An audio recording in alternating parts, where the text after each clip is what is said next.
Thank you, Samantha.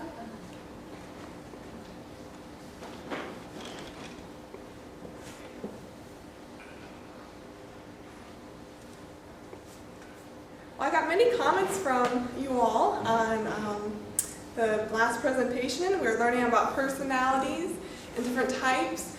And I had actually quite a few people come up to me and say, hey, I'm melancholic too.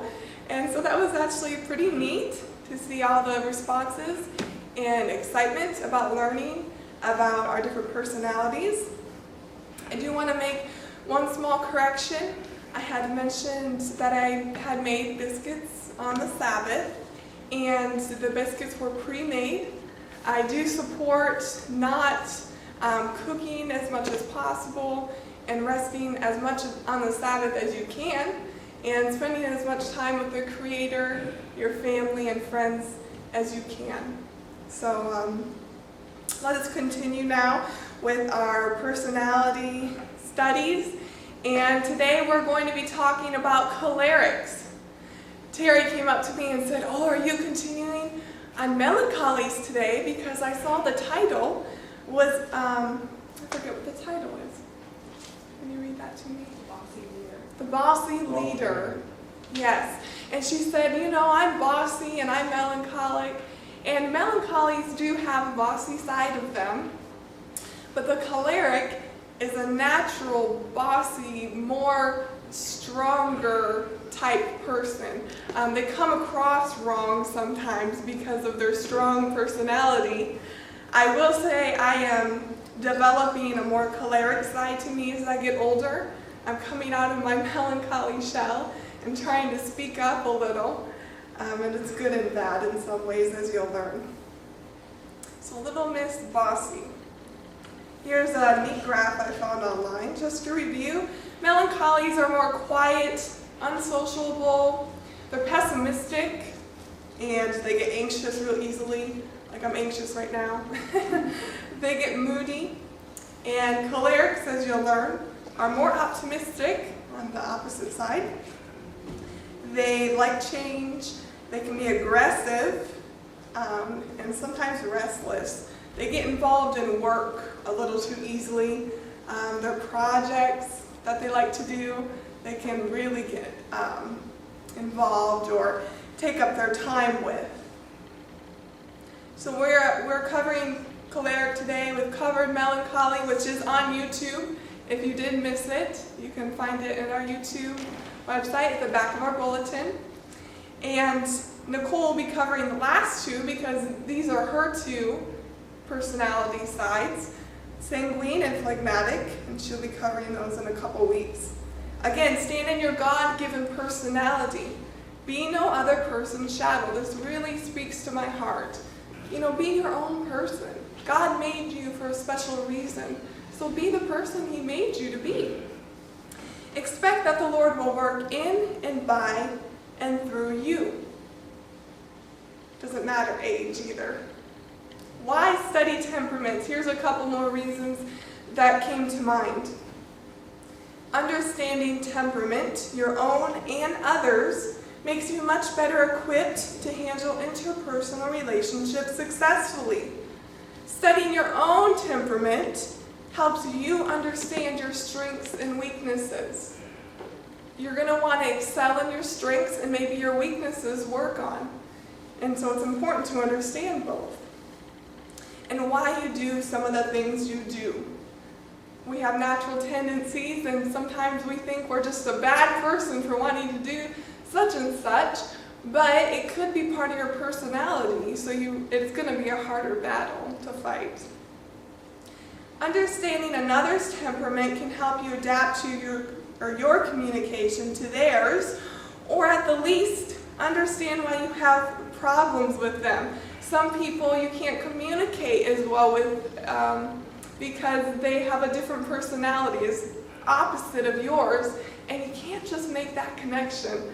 So you have to really understand and have patience while communicating with certain people. Another thing that I found in an inspired writer, the change in personality exhibited by James White In the years after 1865, during which he experienced several strokes, it was very difficult for his wife and associates to understand. The key is here, my point, is when people are going through extreme health illnesses, their personality may change. They might come out of the situation a different person, and we need to understand that it's a very hard time for them because there's some changes in their personality they don't quite understand. And then also for us, because it's almost like learning a different side of the person. For example, one of my relatives had a vitamin deficiency, and now this relative is different. I would say he's more choleric. He has a different side of him, and it has taken some adjusting and patience on my part. God saw that a clear revelation of nature was needed to portray both his personality and his character. He sent his Son into the world to reveal, so far as could be endured by human sight, the nature and the attributes of the invisible God. We have scriptures revealing God's personality to us, and we have nature. So let's get outside in nature whenever we can. Obviously today might not be the best day for that since it's raining, but I definitely enjoy learning more about the Lord and his nature.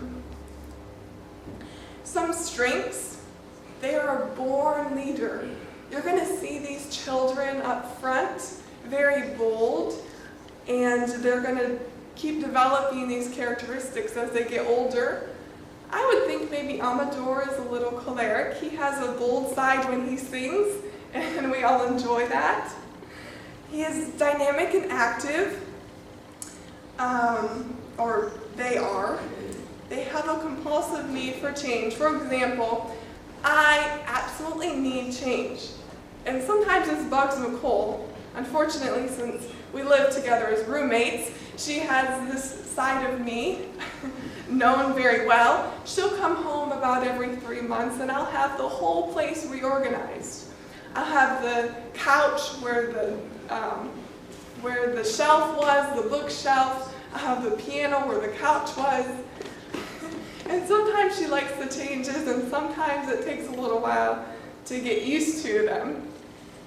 I love to visit any place that I can go. I love to travel. I love different experiences, different churches. Any change that I can get, I'll take. They have a feeling that they need to correct wrongs. When they see something that isn't right in their mind, they're going to step forward, they're going to say something, and they're going to suggest a solution to correct the wrong. They're strong-willed and decisive. They're unemotional. Sometimes they'll hold back their feelings. They want to appear strong. They're not easily discouraged. These people are going to fight to the end, no matter what is said to them, what actions are done towards them. They're going to stand for what is right, which I admire. I'm not that choleric in that side. They're independent and self-sufficient. They sometimes can have a pride issue. They depend on themselves almost too much. They think they're too strong, and sometimes they don't relate and really want to bring God into the picture. They put God in a box and say, okay, when I really fall to the ground, that's when I'm going to get you out.